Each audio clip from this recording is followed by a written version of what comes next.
जो कि इंडिया में इस वक्त वाकई मौजूद है। उनकी यूनिटी की बेस पे तो देखें ना कि उन्होंने अगर इसका बाइकआउट किया तो आज वो मिलियन ऑफ डॉलर्स का जो है ना वो मालदीव को उन्होंने नुकसान अगर ये मोदी जी के पाँव पड़ के भी माफ़ी मांगेंगे ना, अगर मोदी जी ने इनको माफ़ किया तब भी तमाम इंडियंस इनको माफ़ करेंगे, नहीं तो ये अपनी खैर मना लें। और मालदीव्स की तो हालत ऐसी हो गई है कि अब उसको समझ में नहीं आ रहा है कि नंगा खाएगा क्या और निचोड़ेगा क्या। मालदीव्स हमारा पाला हुआ एक पपेट टाइप से था। आप मालदीव के अगर आप देखें सिचुएशन तो उसके जो बीचेस हैं वो सारे बॉलीवुड जो जितनी भी इंडस्ट्री है सारी वहाँ पे जाके अपनी वोकेशंस को जो है ना वो स्पेंड करते हैं, तो इसीलिए उनकी इकॉनमी बूस्ट हो रही है। उनका जो इकॉनमी में मेरे ख्याल में कुछ 70% से प्लस शेयर है, तो इसलिए वो तो अल्टीमेटली उनके साथ हर सतह पे जाके जो है ना उनके साथ तल्लुकात बहाल करने की कोशिश करेंगे। इनको वो दिन नहीं आज जब 1988 में जब श्रीलंका ने इन पर अटैक किया था, तो इंडियन एयरफोर्स ही वहाँ पर मौजूद थी मालदीव में, उनकी हेल्प की, उनको हर तरह की फैसिलिटी दी, और आज भी एयरफोर्स ही मालदीव में मौजूद है उनके। तो ये एक बहुत बड़ा एहसान है भारत का मालदीव्स के ऊपर। अब जो मालदीव्स की एक्स डिप्टी स्पीकर है, उन्होंने सही अपनी गवर्नमेंट को स्लैप किया और बोला है कि भारत तो हर महाज पर आपके साथ खड़ा है, आप भारत के बगैर कुछ हो ही नहीं। तो भारत ने इतिहास गवाह है कि भारत ने मालदीव्स को बहुत हेल्प किया है, बहुत पाला है, लिटरली मैं कहूंगी कि पाला है। जय हिंद दोस्तों, भारत ने मालदीव को पूरी तरह से बर्बाद करने का प्लान बना लिया है, और यही वो कारण है कि भारत की तरफ से एक के बाद एक कई बड़े बड़े झटके मालदीव की अर्थव्यवस्था को लग रहे हैं। कॉन्फ्लिक्ट चल रहा है मालदीव और इंडिया के दरमियान, क्या लगता है उस कॉन्फ्लिक्ट के अंदर कौन जीतेगा, कौन हारेगा, किसकी पावर ज्यादा लग रही है? ऑब्वियसली इंडिया जीतेगा। क्या वजह है, इंडिया क्यों जीतेगा? क्योंकि एक पहली चीज़ है जो मालदीव है वो बिहाव करता है उनकी टूरिज्म पे। जो टूरिज्म है वो इंडिया की आबादी में बहुत ज़्यादा है, जो लाखों की तादाद में आवाम जाती है, टूर करती है, वो टूरिज्म उनकी कम हो जाएगी, इस वजह से उनकी इकॉनमी को मसला होएगा।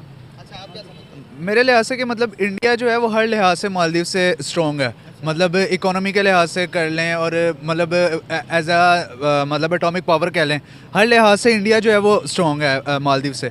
तो इसी बिहाफ पे मतलब कि इंडिया के ज़्यादा चांसेस हैं कि वो, क्योंकि जो मालदीव की 90% जो टूरिज़्म है वो भी इंडिया पे डिपेंड कर रहा है, तो यही मतलब 50% 50 to 60% डिपेंड करता है। अगर मैं बताऊं इंडिया जो है वो अपनी एक्सपोर्ट इकोनॉमी उनकी, वो एक्सपोर्ट करके अपनी इकोनॉमी चलाते हैं। दूसरी तरफ आपने सही बात की, मालदीव जो है वो टूरिज्म पर निर्भर करता है कि टूरिज्म आएगी तो भाई चलेगा। क्या लगता है कि ये जीत इंडिया की जीत होगी या इंडिया की डिप्लोमेसी की जीत होगी कि जिस तरह से वो काम कर रहे हैं अपने मुल्क के लिए, क्या हमें भी कुछ सीखना चाहिए? जीत किसकी होगी पहले तो ये बताएं। ज़ाहिर सी बात है, जीत तो इंडिया की डिप्लोमेसी की है, और एट द एंड मतलब इंडिया की जीत है। और हमें मतलब यही कि डिप्लोमेसी इसी तरह स्ट्रॉन्ग होती है। पाकिस्तान की अगर डिप्लोमेसी अगर वीक है तो वो इसी कुछ चंद नकात हैं जिनके ऊपर हम अमल करके मतलब कर सकते हैं डिप्लोमेसी को स्ट्रॉन्ग करने के लिए।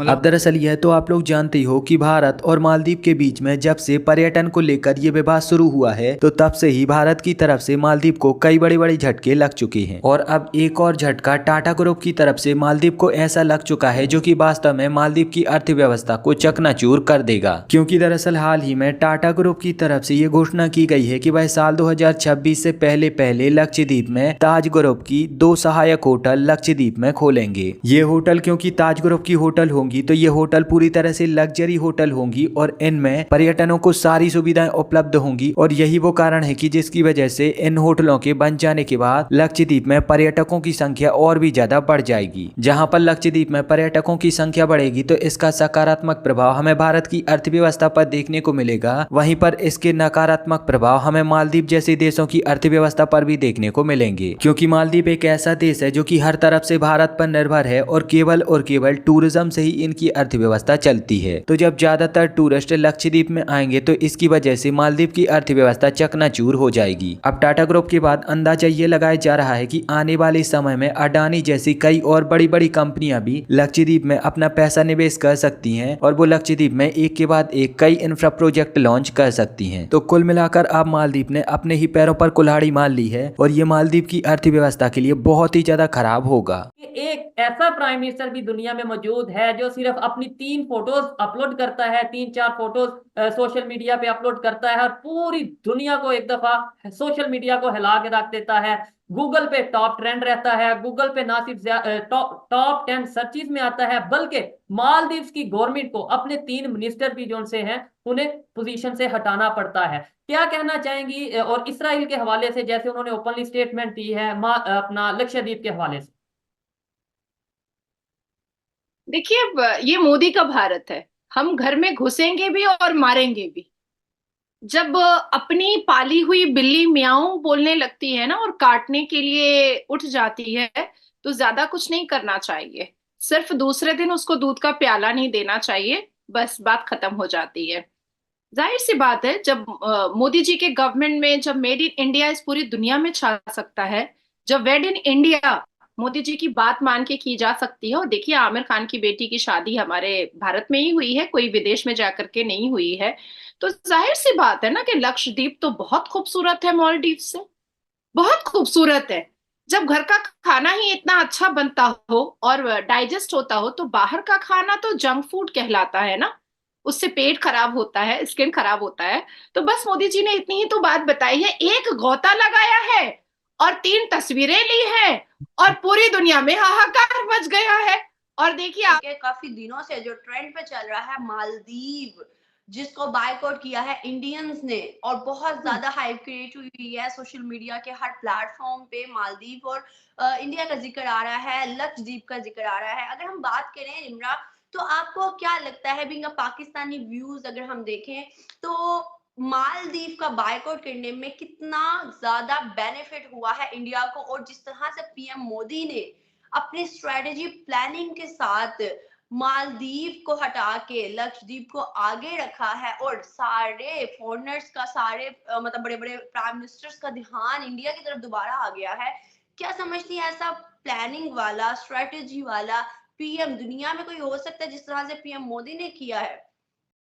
देखिए, सबसे पहले तो बहुत ज़्यादा ये ट्रेंडिंग पर है हैशटैग के बायकॉट मालदीव्स, और मैं समझती हूँ कि जो मालदीव्स के 3 मिनिस्टर्स ने रिमार्क्स दिए, वो बहुत ही डेरोगेटरी, बहुत ही अजीब किस्म के रिमार्क्स थे। लाइक उनको इस तरीके से नहीं बोलना चाहिए था, जो उन्होंने जब प्राइम मिनिस्टर मोदी लक्षद्वीप में गए थे और उन्होंने टूरिज्म को प्रमोट किया था, तो उसके बाद उन्होंने कुछ इस तरह के डेरोगेटरी रिमार्क्स दिए थे, जिसके बाद अभी अगर हम बात करें तो इंडियंस ने, भारत ने बहुत जबरदस्त तरीके से आगे से जवाब दिया है कि मैं ये कहना गलत नहीं समझूंगी कि मालदीव्स को छठी का दूध याद आ गया है। लाइक 14 तबक रोशन हो गया मालदीव्स के। अच्छा, अब इतना फर्क क्यों पड़ रहा है मालदीव्स को, ये सोचने वाली बात है। थोड़ा सा हिस्ट्री में जाते हैं।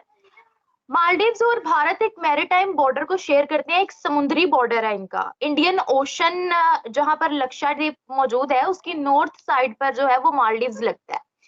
अगर हम बात करें 1966 की, जब ब्रिटिश रूल के मुताबिक मालदीव्स को इंडिपेंडेंस मिली थी, तो वो भारत ही ऐसा पहला मुल्क था जिसने सबसे पहले मालदीव्स को एक्सेप्ट किया था। जैसे हम बोलते हैं ना कि पाकिस्तान को सबसे पहले एक्सेप्ट करने वाला चाइना था, तो उसी तरीके से मालदीव्स को सबसे पहले कबूल करने वाला मुल्क भारत था। उसके बाद 1976 में बहुत से मुआहिदे साइन हुए, आपस के strategic relations, economic relations, even military cooperation भी जो है वो दोनों ममालिक के दरमियान है। भारत जो है वो मालदीव्स को सिक्योरिटी प्रोवाइड करता है। भारत ने मालदीव्स को एड दे रखी है बहुत ज्यादा।